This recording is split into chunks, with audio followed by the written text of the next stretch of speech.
Детская школа искусств страдает от последствий дождя. Кровля здания давно не справляется со своими функциями и протекает. Когда-то черепичное покрытие было заменено на железное, но этой работе уже более 15 лет.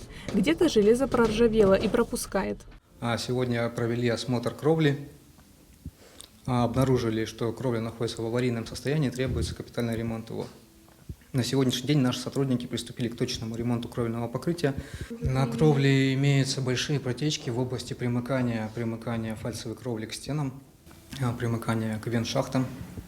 Сложность заключается в том, что уже покрытие кровельное прохудилось и требуется его уже замена. В школе занимается около 300 детей по разным направлениям: гобой, скрипка, фортепиано, вокал и другие. Конечно же, такая ситуация требует действий, чтобы учащиеся могли полноценно посещать занятия. Достаточно неожиданно с утра у нас был звонок с таким предложением осмотреть нашу школу и по возможности помочь в этих вопросах. Мы, конечно, с удовольствием приняли эту помощь, и вот ребята сегодня осмотрели и уже пришли, и что-то делают.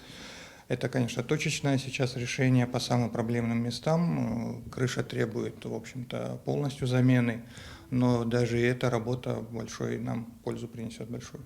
В этом году школе исполняется 95 лет. Была она создана при музыкальном техникуме, переместилась в это здание в начале 60-х годов прошлого столетия. Это историческое здание. Изначально это был пансион «Эллада».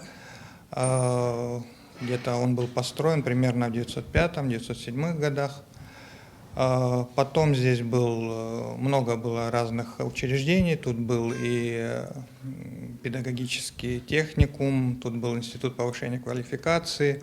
И вот с 60-х годов прошлого столетия сюда перевели музыкальную школу. С тех пор мы находимся тут.